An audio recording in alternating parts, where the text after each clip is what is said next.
Yeah, I've been here all along. I just thought, why are we staring at my face here? Yeah, I know. So, so Tim, it just Joe, I dawned have, yeah, on go ahead. it just dawned on me that we have to change the name of your session from Smarter Than Tim's because that's no longer true. You see, the reason I'm saying that is that you managed to get Ryan live and doing a session at an event, and you were successful doing that. And I couldn't get Ryan to do a virtual jug for me. Uh, And so you are definitely smarter than Joe by a long shot to I get him. know. And I'm actually in awe because I didn't know, well, I should have known, but I didn't know that that it would be Ryan that would be in the panel here. I guess I wasn't paying that much attention. But Ryan, it is absolutely a pleasure to see you in person because in my world, you are a legend. You are one of those enigmas where the JCE has always been a part of the tool set. Now, get this. I actually don't use the editor.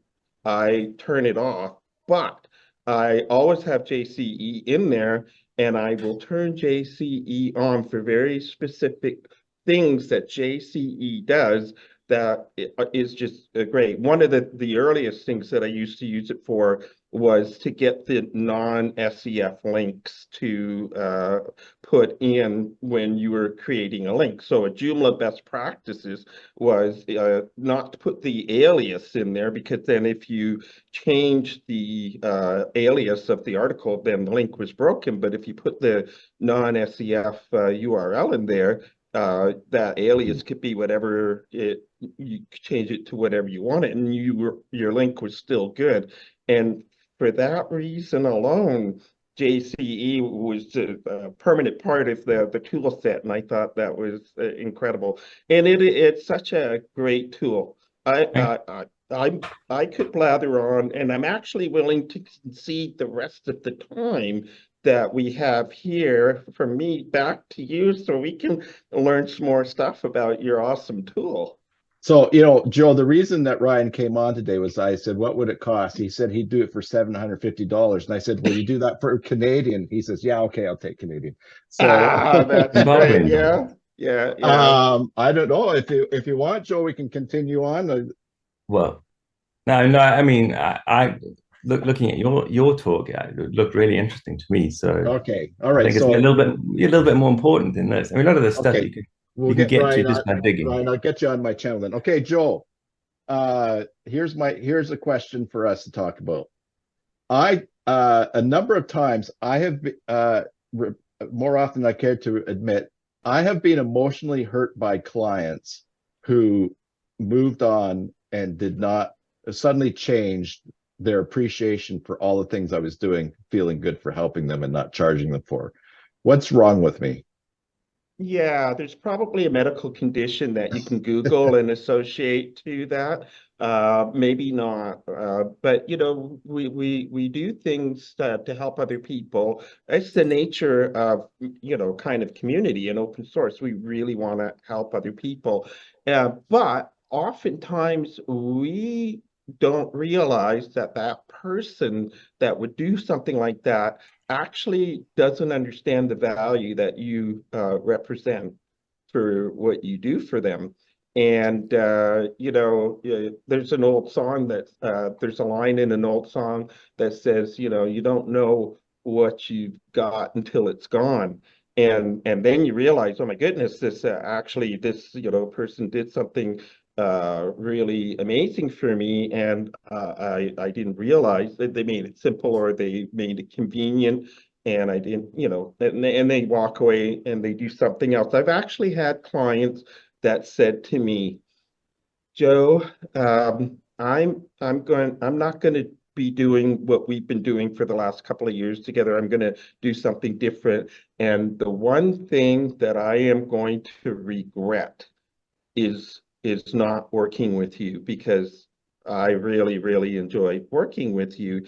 And that really made me feel wonderful, because that's one of the highest compliments that you can get, is that because there's 7 billion people on the planet, there's hundreds of thousands of people that could do what you do, or are qualified, or even better to do what you do, but they chose you.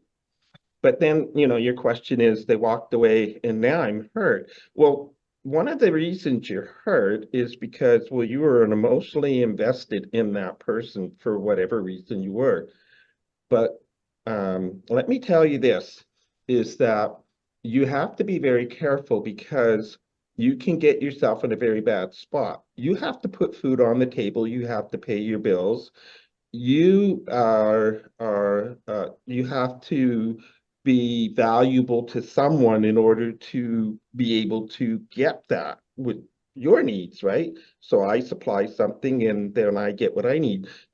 I don't have to go and pick my own food. I buy food with money that I got, which is kind of like a barter. So say Ryan decided, hey Joe, I need you to build me, a website, or do some stuff for me, and then he pays me money, and now I can go get groceries, and that's a good thing.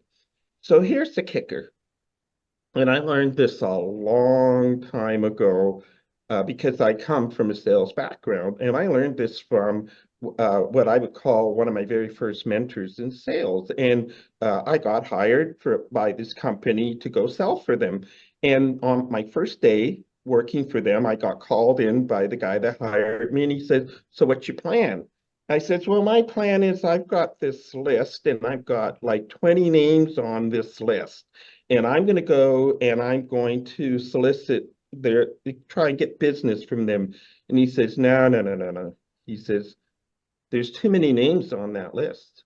I says, "Well, what do you mean?" He says, "Let's think about it. You go and you call on that number one, and then two, three, all the way down the line, and you get to 20. And by the time you get back to number one, they don't even remember who you are."